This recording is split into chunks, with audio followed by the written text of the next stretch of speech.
नमस्कार मंडळी, तुम्हा सर्वांचं नवीन एका व्हिडिओमध्ये खूप खूप स्वागत आहे.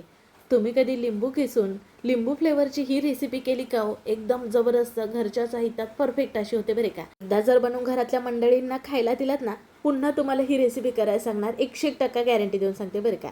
चला मग नेमकी ही रेसिपी काय केले पाहण्यासाठी व्हिडिओ मात्र कुठे स्किप न करता शेवटपर्यंत बघा. सुरुवातीला इथं घेतले 2 लिंब अगोदर ना धुवून घेतलेत बघा आणि पुसून घेतलेत. नंतर लिंब आपल्याला ही किसून घ्यायचे आहेत. किसून म्हणजे लिंबाच्या वरचं जे साल असतं ना, ते अलगद असं खिसायचं आहे. आपल्याला जे साल आहे लिंबाचं ते हवं आहे. आता लिंब ही कोवळी घ्यायची बरे का. जास्त अशी सुकलेली वगैरे किंवा जरा लालसर झालेली असतात बघा, जास्त दिवसाची लिंब असली का ती घ्यायची नाहीत. कारण का तितकासा त्या लिंबूला ना फ्लेवर नसतो. आता ही लिंब मी खिसते ना त्यावेळेस इतका छान सुगंध मस्त येतो ना. कोणाकोणाला लिंबूचा सुगंध आवडतो नक्की कमेंटमध्ये सांगा. खूप छान सुगंध येतो बरं का. आता ह्याचं नेमकं काय करणार आपण हे तुम्हाला मी पुढे सांगते. दोन्ही लिंब खिसून घेतले आणि लिंब ही आपल्याला चिरून घ्यायचे आहेत. आता ह्या लिंबामधला आपल्याला रससुद्धा काढून घ्यायचा आहे आणि जे वर खिसलेलं आहे ना त्याचासुद्धा आपल्याला वापर करायचा आहे बरे का, एकदम भारी पद्धतीने. आता इथं गाळणीवरती लिंबाचा रस पिळून घेत आहे, म्हणजे जे बी आहेत ना ते खाली पडणार नाहीत. तुमच्याकडे लिंबू पिळण्याचं जर मशीन असेल तर त्याच्यामध्ये पिळून घेतला तरी चालेल. इथं तर मी हातानेच लिंबू ही पिळून घेतले. लिंब छोटी आहेत म्हणून 2 वापरले, पण लिंबू मात्र तुमचा जर मोठा असेल तर एकच घ्या बरे का.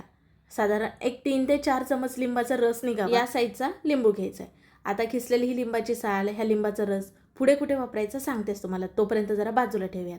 इथं घेतलेले आहेत ही 2 अंडी मोठ्या एखाद्या भांड्यामध्ये ना आपल्याला फोडून घ्यायचे आहेत. आता तुम्ही म्हणाल अंडी नसेल वापरायची तर काय करायचं. अंडी वापरल्यामुळे रिझल्ट ना तुम्हाला शेवटी कळेलच. शिवाय अंडी जरी नसेल वापरायची, नसेल आवडत तरी देखील काय वापरायचं तुम्हाला पुढे सांगतेस, थांबा जरा. बघा इथं एका भांड्यामध्ये 2 अंडी फोडून घेतली. तर आपल्याला ह्याच्यामध्ये घालायची साखर इथं अर्धा कप इतके घेतले. तुमच्या गोडाच्या मानाने ना कमी जास्त इकडे तिकडे साखरेचं प्रमाण तुम्ही करू शकता. आता तुम्ही म्हणाल साखरेच्या ऐवजी गूळ घेऊ शकतो का, तर हो, बारीक चिरून किंवा खिसून तुम्ही गूळ घेऊ शकता तुमच्या आवडीनुसार. आता इथं बघा जो लिंबाचा रस काढून घेतला होता तो ह्याच्यामध्ये घातलेला आहे. चवीनुसार मीठ घालूयात. थोडंसं साधारण 1 पाव चमच इतकं. आणि आता ह्याच्यामध्ये घालायचं आहे खिसलेल्या लिंबाच्या वरची जी साल होती ना ती आता ह्याच्यामध्ये घालायची. साधारण 1 अर्धा चमच इतके झाले. आणि आता चांगलं हे फेटून घ्यायचं आहे, म्हणजे सगळं एकत्र झालं पाहिजे. पिठी साखर करून घालावी अशी काही नाही. साखर जरी अख्खी घातली तरी पण ती विरघळणारच आहे. आता हे चांगलं साधारण 1-1.5 मिनिटं फेटून घ्यायचं आहे बरं का. म्हणजे अंडीसुद्धा फेटली जातील, साखरसुद्धा आपली विरघळली जाईल, इतपत आपल्याला हे फेटून घ्यायचं आहे. आणि बघा आता आपल्याला ह्याच्यामध्ये घालायचं तेल. तर कपामधला पाव कप असतो ना त्याच्या निम्मे इतकं तेल घेतलं आहे बघा. आणि पोहे खायच्या चमच्याने सांगायला गेलं तर 5 ते 6 चमचे इतकं तेल घेतलं आहे. अर्धा कप इतकं दूध घातलेलं आहे. आणि आता पुन्हा हे चांगलं फेटून घेऊयात. आता तुम्ही म्हणाल तेलाच्या ऐवजी दुसरं काय वापरायचं. तेलाच्या ऐवजी तुम्ही तूप वापरू शकता 3 ते 4 चमचे इतकं, किंवा तुमच्या आवडीनुसार बटरसुद्धा वापरू शकता. आता हे सर्व चांगल्या प्रकारे फेटून घ्यायचं आहे. तुम्हाला बघा नेमकी आपण कुठली रेसिपी करत आहोत हे नव्हतं सांगितलं, पण थोडक्यात अंदाज आला असेल. तर आज आपण लेमन फ्लेवरचा ना केक करत आहोत, अगदी स्पॉन्जी असा बरे का. आता हे चांगल्या प्रकारे फेटून झालं की आज जो आपण केक करत आहोत तो गव्हाच्या पिठापासून करत आहोत, पौष्टिक असा बरे का. गव्हाच्या पिठाच्या ऐवजी मैदा घेऊ शकता. 1 कप इतकं गव्हाचं पीठ घेतलं. गव्हाचं पीठ हे चाळून घ्यायचं बघा, म्हणजे गुठळ्या वगैरे बिलकुलसुद्धा राहत नाहीत. केक छान आपला जाळीदार किंवा छान दाणेदार व्हावा ह्याच्यासाठी नाही तर पाव कप इतका बारीक रवा घालत आहे. रवा नसेल आवडत, नाही वापरला तरी चालेल, किंवा तुम्हाला गव्हाच्या पिठाच्या ऐवजी जर रवा वापरायचा असेल तर रव्याचा सुद्धा केक करू शकता. 1 कप इतका तुम्हाला रवा घ्यायचा आहे मग. आणि बाइंडिंगसाठी पाव कप इतकं गव्हाचं पीठ घालायचंच आहे. आता इथं घातलेलं आहे ते म्हणजे अर्धी वाटी इतकं डेसिकेट कोकोनट, म्हणजेच की नारळाचा बोरादा, छान प्रकारे फ्लेवर येतो म्हणून. आणि सर्व हे चांगल्या प्रकारे आता आपल्याला फेटून घ्यायचं आहे. गुठळ्या राहतील का नाही म्हणून मग मस्त ह्या मिक्सरच्या मदतीने फेटून घ्यायचे आहेत. आपण बघा लेमनच्या फ्लेवरचा केक करत आहोत, त्याच्यामुळे ह्याच्यामध्ये कुठलाही इसेस घालायचं नाही. कारण आपण लिंबूच्या वरची जी साल आहे ती खिसणीने खिसून घातली, त्याचा सुगंध खूप छान प्रकारे ह्याच्यामध्ये दळवळतो. त्याच्यामुळे तुम्हाला वरून कुठलाही इसेस वापरायचा नाही. शिवाय अगदीच तुम्हाला वाटलं तर व्हॅनिला इसेस किंवा वेलची पूड तुमच्या आवडीनुसार वापरू शकता. पण इथं लिंबूची साल वापरल्यामुळे मी इथे कुठलाही वरून इसेस वापरत नाही. चांगल्या प्रकारे फेटून घेतलंय. आता ह्याच्यावरती झाकण ठेवून बाजूला ठेवूयात. कारण ह्याच्यामध्ये रवा वापरला चांगल्या प्रकारे फुलेल म्हणून का नाही हे 10 मिनटं बाजूला ठेवायचं आहे. तोपर्यंत ना दुसरी तयारी करायची, ते म्हणजे ज्याच्यामध्ये केक करायचा आहे त्याच्यामध्ये ना त्या मापाचा कापून बटर पेपर घेतला. बटर पेपर घालून ना थोडंसं तेलाने सगळीकडे लावून घेत आहे. जर तुमच्याकडे केक टीन नसेल तर कुकरमधला आपला स्टीलचा वरण भाताचा नेहमीचा डबा असतो स्टीलचा, तो घेऊ शकता. किंवा एखादा स्टीलचा चौकोनी डबा असेल ते घेऊ शकता. खालून सपाट असलेलं स्टीलचं पातेलं घेतला तरी सुद्धा ज्याच्यामध्ये बेक करणार आहे ते इथं पातेलं घेतलंय, त्याच्यामध्ये स्टँड ठेवलाय, वर झाकण ठेवून बारीक गॅसवरती हे पातेलं ना 10 मिनिटं अगोदरच गरम व्हायला ठेवायचं आपल्याला. आणि तोपर्यंत इथं बघा हे मिश्रण घट्ट झालंय, म्हणजेच की आपल्या ह्याच्यामधला रवा हा तो चांगल्या प्रकारे फुललेला आहे बघा. तुम्हाला जर आणखीन चव छान हवी असेल तर तुम्ही ह्याच्यामध्ये ना साधारण 2 ते 4 चमचे इतकी दूध पावडर घातलात ना तर आणखीन केकला टेस्ट चव छान येते. आता केक चांगला आपला स्पोंजी जाळीदार मस्त फुलावा ह्याच्यासाठी इथं हाफ टीस्पून इतका ना बेकिंग पावडर घातलाय आणि त्याच्या निम्मे बेकिंग सोडा घातलाय. ह्याच्यावरती थोडंसंच पाणी घालूया आणि चांगल्या प्रकारे फेटून घेऊयात. ह्याच्याऐवजी एक इनोचं पॅकेट वापरू शकता, पण त्यांनी फ्लेवर असा वेगळा येतो का नाही, त्याच्यामुळे केक बनवण्यासाठी नेहमी बेकिंग पावडर आणि बेकिंग सोडाचाच वापर करायचा. फटाफट हे चांगलं आपल्याला फेटून घ्यायचं आहे बघा. आता मात्र लईच आपल्याला घाई करायची आहे, जरासुद्धा वेळ वाया जाऊ द्यायचा नाही. कारण आपण ह्याच्यामध्ये बेकिंग पावडर बेकिंग सोडा घातला, तो ॲक्टिव्ह आहे का नाही तोपर्यंत लगेच आपल्याला केक बेक करायला ठेवायचा आहे. त्याच्यामुळे ही तयारी अगोदरच करायची. केक टीनमध्ये बटर पेपर घालून अगोदरच तेल वगैरे आपण लावून घेतले. आपलं तयार मिश्रण किंवा केकचं हे बॅटर लगेच आपल्याला ह्या केक टीनमध्ये काढून घ्यायचं आहे.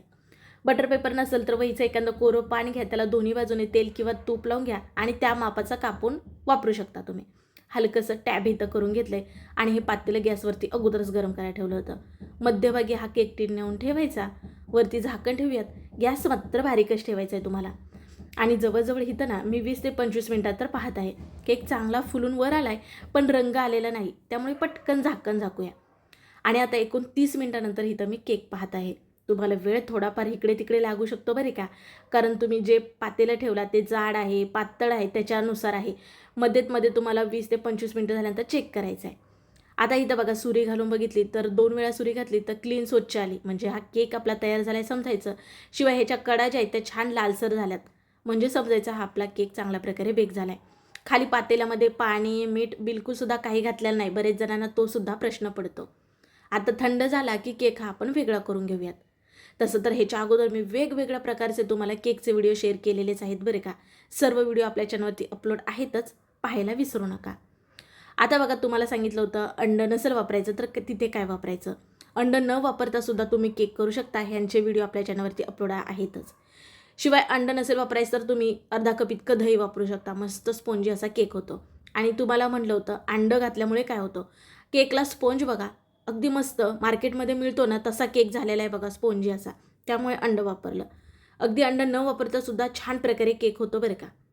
आता इथं बघा केक आहे मी उलटा करून घेतला आहे आणि ना पाठीमागच्या बाजूने हनी लावून म्हणजेच की मध लावून घेत आहे बरं का. आता अगदी तुम्ही नाही काही लावून घेतला तरीसुद्धा चालेल, पण हलका थोडंसं इथं मी लावून घेतला एक साधारण 2 चमच इतकं. आणि वरून डेसिकेट कोकोनट आहे ना जे नारळाचा बुरादा, ते असं जराशी भुरभुरून घेतलं आहे. आपण ह्याच्यामध्ये बिलकुलसुद्धा ड्रायफ्रूटचा वापर केला नाही. तुम्हाला जर आवडत असेल तर ड्रायफ्रूटमध्ये काजू बदाम ह्याचे काप घालू शकता. शिवाय जर चोको चिप्स तुमच्याकडे असतील ते घालू शकता. म्हणजे मुलांच्या आवडीनुसार तुम्ही त्याच्यामध्ये आणखीन काही वापरायचं असेल ॲड करायचं असेल तर करू शकता. आता आपल्याला केक हा कापून घ्यायचा आहे. ही तर माझ्या कापण्यावरच तुम्हाला अंदाज येत असेल, मी काही वेगळी सांगायची गरज नाही. किती स्पॉन्जी हा केक झालेला आहे. शिवाय चवीला सांगायला गेलं तर कुठला मार्केटचा केक घेऊन बसलाय त्याच्यापेक्षा हा केक भारी लागतो बरे का. मार्केटमधले केक कसे केलेले असतात माहीत नसते, स्वच्छतेची काळजी घेतली का नाही माहीत नसते. शिवाय मार्केटमध्ये हा मैद्याचाच केक बनतो, पण घरच्या घरी आपण स्वच्छतेची काळजी घेऊन त्याचबरोबर असे पौष्टिक केक बनवू शकतो. आता इथं केक मी तुम्हाला दाखवत आहे बघा, किती जरी दाबला तो पुन्हा त्याच्या अवस्थेत येतो, इतका स्पंजी हा आपला केक झालेला आहे. कुणाला जरी खायला दिलात ना कुणीच विश्वास नाही तुमच्यावर ठेवणार की तुम्ही हा घरी केक केलाय म्हणून. इतका जबरदस्त लागतो बरं का. शिवाय तुम्हालाच विश्वास बसणार नाही, फक्त गव्हाचं पीठ वापरून घरातलं साहित्य वापरून इतका भारी केक कसा काय होऊ शकतो. मी सांगते ना, म्हणून माझ्यावर विश्वास ठेवून नक्की एकदा करून बघा. घरातली मंडळी तुम्हाला म्हटल्याशिवाय राहणार नाहीत की पुन्हा नाही का तो केक केलता, तो कर म्हणून. इतका छान जबरदस्त होतो. आणि अगदी 1 कप गव्हाच्या पिठापासून ना इतका भरपूर असा अर्धा किलोला जास्त इतका आपला हा केक झालेला आहे बघा. आता तुम्ही वरून तर केक बघितला, तुम्हाला मोडून सुद्धा दाखवते, म्हणजे आतून कसा जाळीदार झालाय ते तुम्हाला समजेल. वाव, बघू शकता जाळी बघा, अगदी मैद्याचा केक आहे का असा केक झालेला आहे बघा. आणि केक म्हटलं की मुलांना तर फार आवडतो, अगदी आवडीचा विषय. नक्कीच घरच्या घरी हा केक बनवून देऊ शकता तुम्ही. चला मग व्हिडिओ कसा वाटला नक्की कळवा. आणि आपली ही केकची रेसिपी नक्की शेअर करा तुमच्या मित्रमैत्रिणी परिवारामध्ये, म्हणजे ते सुद्धा करून पाहतील. आणि तुम्हाला जरासुद्धा व्हिडिओ आवडल्यास पटकन एक लाईक करा आणि असेच नवनवीन व्हिडिओ पाहण्यासाठी आवर्जून आपल्या चॅनलला सबस्क्राईब करा. चला मग पुन्हा भेटू अशा नवीन छान व्हिडिओमध्ये. तोपर्यंत बाय.